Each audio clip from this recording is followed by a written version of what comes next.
I just landed in Chennai and I'm about to stay a week into a stranger's home. I know what you're thinking. This is the exact situation people warn you about. I had the exact same thoughts running through my mind. We talked for what? A few minutes on a plane? I have no idea who I'm staying with. Inviting people straight from a plane is obviously like extra side of a normal, so no one does it. But I have a feeling this week is gonna change my life.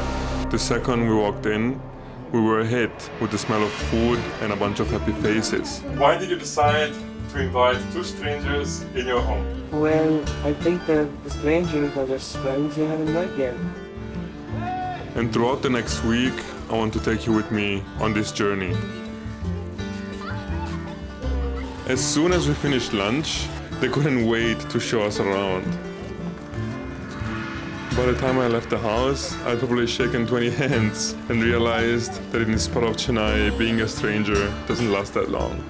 All the houses are police officers. Okay. See, like, all the vehicles are here are police. Like you get them from the police and the government? Okay. Either one of the family member should be working for the police government so that they'll get a house. Okay, so this is only like a police officer district kind of. Okay. Within 10 minutes, I was in a cricket match. I was destined to lose. It's okay, no problem. We can do 2 ties. I'm convinced the local kids were throwing me some impossible balls. Because for some reason, Alex, my girlfriend, was natural. Or maybe I was just very bad at the game. You want to try? Oh! Yeah! Bye-bye! They're asking about the please. My name is Gab. Gab, please? Yeah. Yes, please. Gab. Yeah. What's your name? My name is Lokesh. Locket. Nice. What did your parents say when you told them, like, hey, I'm bringing to like a German girl and an Italian guy in our home? She was like, okay, it's like how my friends come over. They're like, oh, he's coming, okay, let him come over, kind of thing. Yes. And she was like, okay, at least once, go clean your room. She was very happy seeing him clean the room. Some neighbor houses, if they have electricity, they'll just accommodate people that you can come over and get people. When someone doesn't have electricity, like people invite strangers in their home, even if they don't know them. It's like one big family.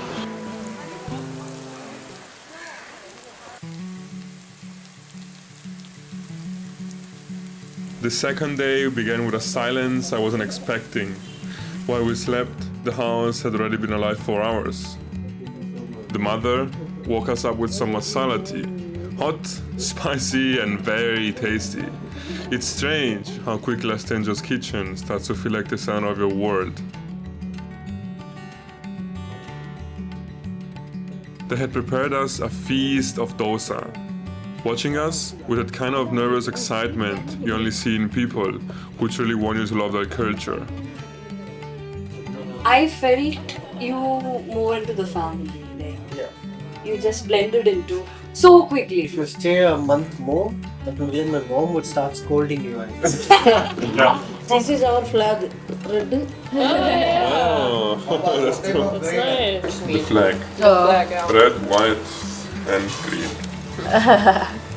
We ate until we couldn't anymore. And then we headed out to see the city they're so proud of.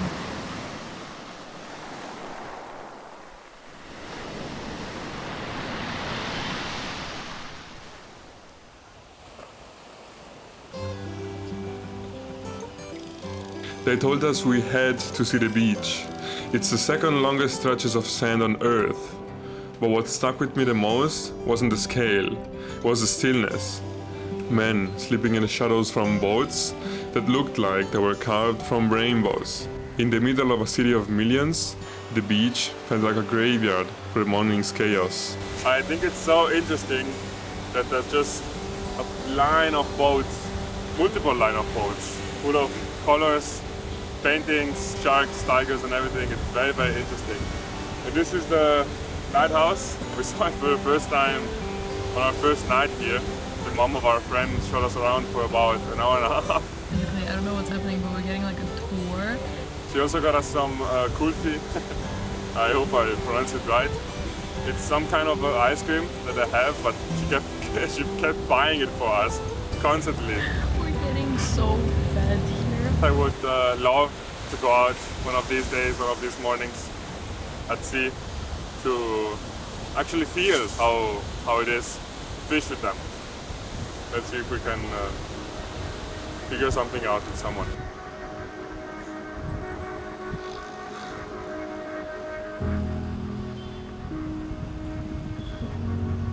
Look at this boat. That's been here for a while, I guess.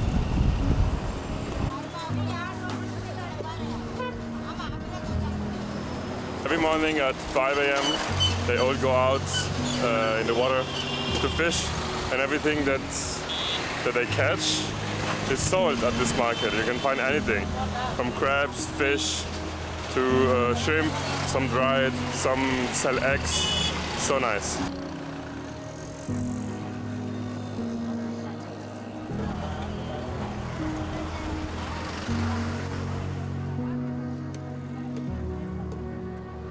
But the stillness doesn't last long in Chennai. The heat is a physical weight here. We sat under a sun that felt against us being there, waiting for a tuk-tuk that eventually got us stuck in a street barely wider than itself. We ended the day at the temple. You see the colors first, but then you see the detail. Thousands and thousands of years of history carved into stone, staring down at us. It makes your own story and your 1 week stay feel very, very small.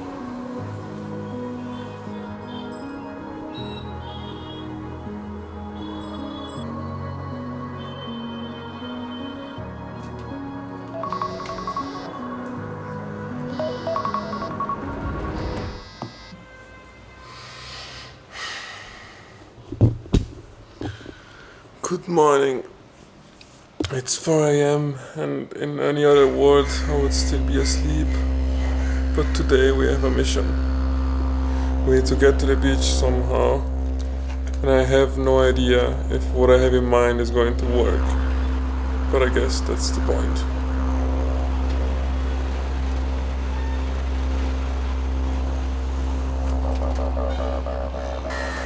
Why did the cow cross the road? The beach at early morning was eerily quiet. The roaring of the Indian Ocean was almost deafening, and everyone was just waking up, waiting for the first light to break through the clouds.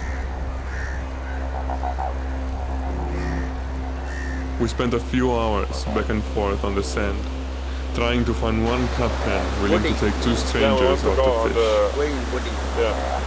You know someone?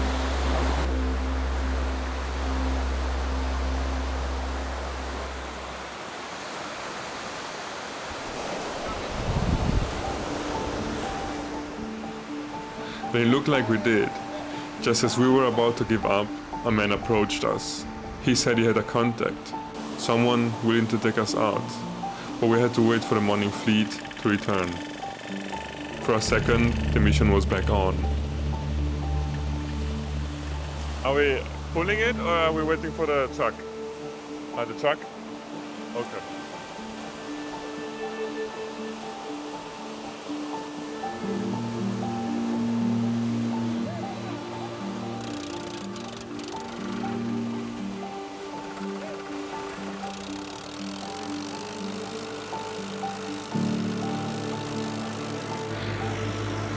I didn't go out fishing today, but at least I felt like a fisherman for a bit, pushing the boat and everything. They have so much fish, but it's the small ones. I have no idea what the name is. I have no idea about fish. I was born in the mountains. But maybe tomorrow we can go with them. I try to figure something out.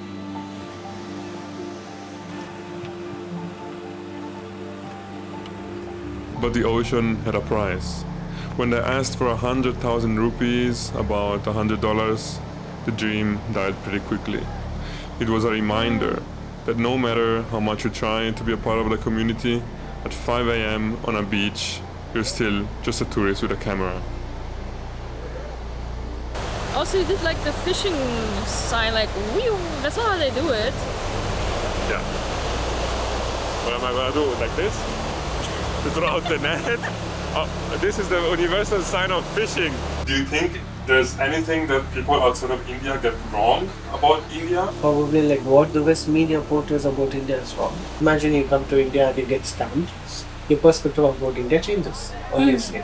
Next time when you come, you don't like, oh, India is full of scams. They will take us with them if we pay them 5k, which is an outrageous price, to be honest. I'm not about to spend 50 euros on a boat ride with the fishes. So of course it's a lot because we are not from here, but it sucks. I was really looking forward to it. Did you notice, like every time, like first thing in the morning I go to the toilet and they always see me and then they start preparing the tea and then 2 seconds later, like the masala chai, so sweet every morning, tea in bed. I love it. Rice cakes. Oh, this one is a bit spicy. They did not really reduce the heat.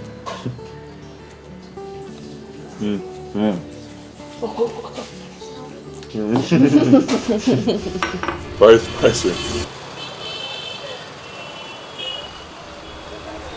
A local at the beach told us if we wanted to see the real Chennai, we had to go to Main Street.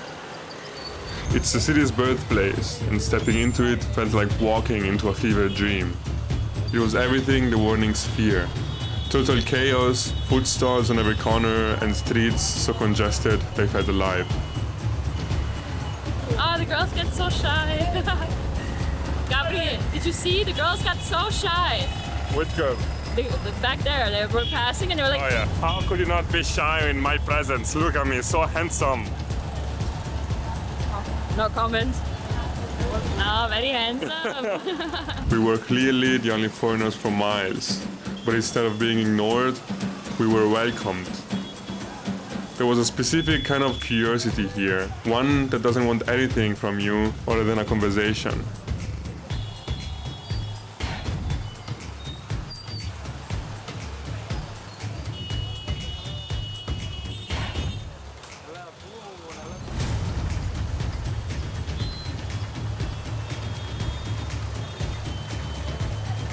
Even the goats seem to be in on it, just standing in the middle of traffic, like they own the place. We found goats! This city has everything for you. Cows, goats, dogs, cats going around. It's so crazy.